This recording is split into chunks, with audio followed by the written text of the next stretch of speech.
هر درباره وی شریدا میوانداریا پروفسور پاول دیویس لکونینر سیاسی و اولهی لواشنطن لگلمه دمات خوش به گلک سپاس جبا مدبوناته. سروک ترامپ راگهاند آرمان جوان پارستنا اولهی نتویه و گوت ناهیلن ایران به خودیه چکن اتومی. لبله هنک آلی و یکی شرکی جبو گوهرتنا رژیم دبینن. گلو ام لبر شرکی وکرینه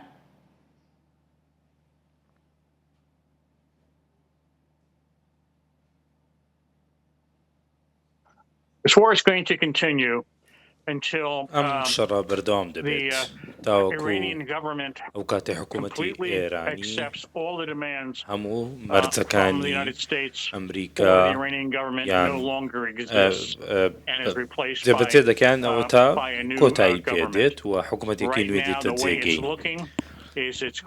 ئەوەی کە ئێستا دیارە پێچێت کە جەنگێک دەبێت کە تێیدا خەڵکی ئێران ڕادەپەڕن و دەست بەسەر حکوومەتدا دەگرن ئەمە بەم جۆرە دەردەکەوێت ئێستا باشە پشتی 6 ڕۆژان ji بۆمبەبارانە دژوار و ئارمانجکردنان ئاڤندên serbazî gelo tenê hêza ezmanî dikare gefa Îranê bi dawî bîne an wê destwerdaneke bejayî hebe.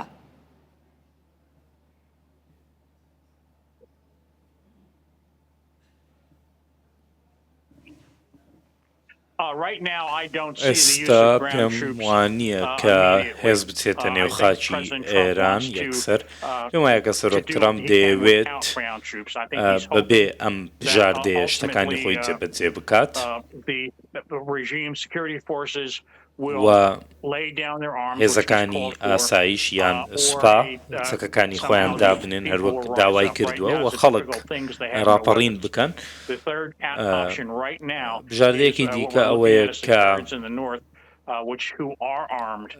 کوردەکانن کە چەکیان هەیە و ئەوان دەتوانن ڕاپەڕن بچنە نێو خاک و خاچی ئێران و لە دژی ڕژێم بە شەڕ بێن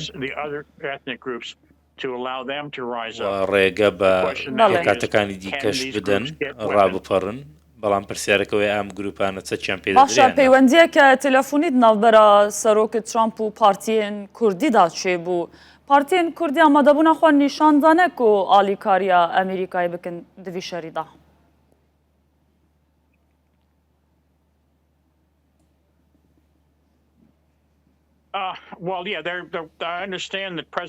پێم وایە کە سەرۆک ترامپ سەیرێگەڵ چەندین سەرکردایەتی کورد و کوردی ئێرانیش کردووە ئەوەی کە لەگەڵ کوردەکانی عێراق ڕوویدا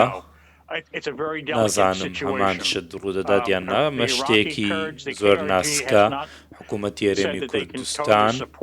نەیگوتووە پشتیوانی ئەم هەنگاوە دەکەن و ئەمە دۆخێکی قورسە ئەگەر ئەمە ڕوو بدات هەروەک چۆن خەڵک سەیر دەکات بێگومان تورکیاش هەنگاوی دەبێت ئەگەر ببینێت کوردەکان لە ئێران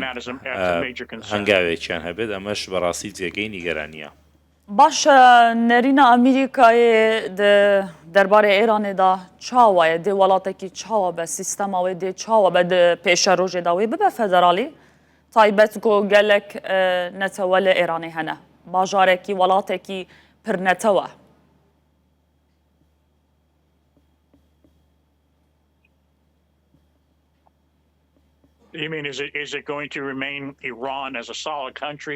ئایا ئێران هەروە دەمێنێتەوە یان دەبێتە چەند بەشێک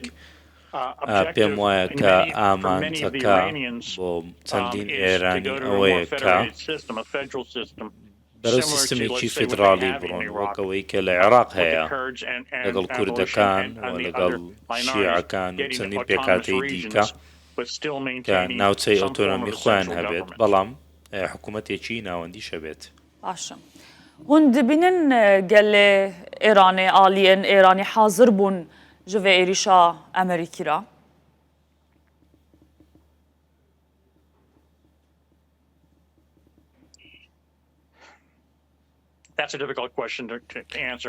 ئەمە پرسیارێکی قورسە بۆی وەڵام بدەینەوە پێم وایە ئەوەی کە ڕوویدا ئەوەیە کە ئێران لەگەڵ چەندین ئیدارەی ئەمریکا مامەڵەی کردووە و ویستی قسە بکات بۆ سیستەمی ئێرانی ئەوە بوو کە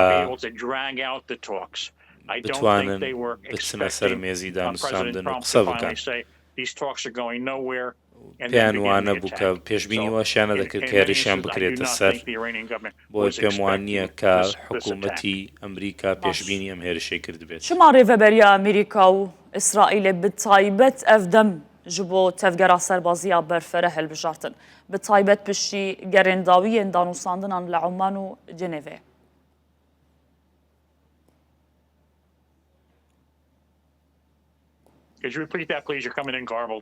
ببوورە لە برسیارەکە تێنەگەیشتم Ez pirsa xwe dubare bikim ez Amerîka û İsraîlê aliyekî bi Îranê radidan distandin li Oman û li Cenevê û lê heman demê da êrişî kirin. Çima?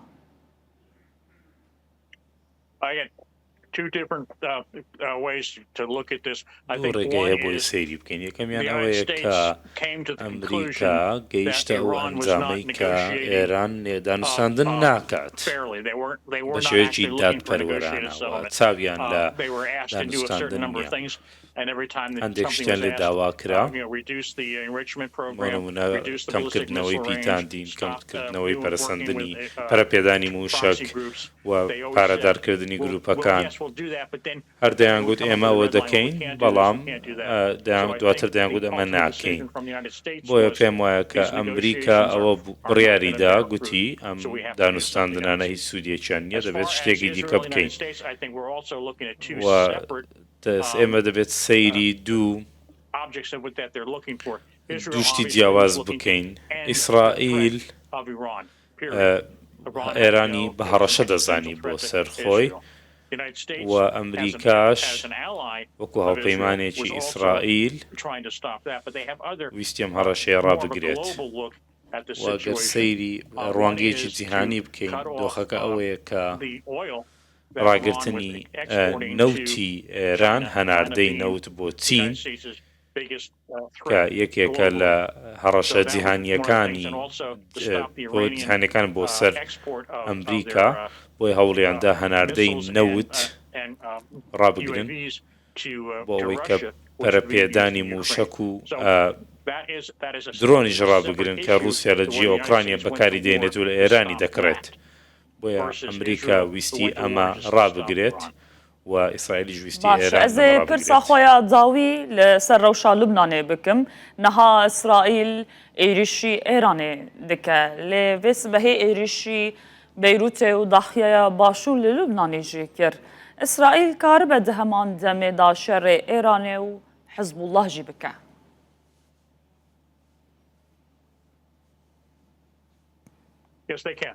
بەڵێ دەتوانن ئیسرائیل دەتوانێت لەمە بەردەوام بێت و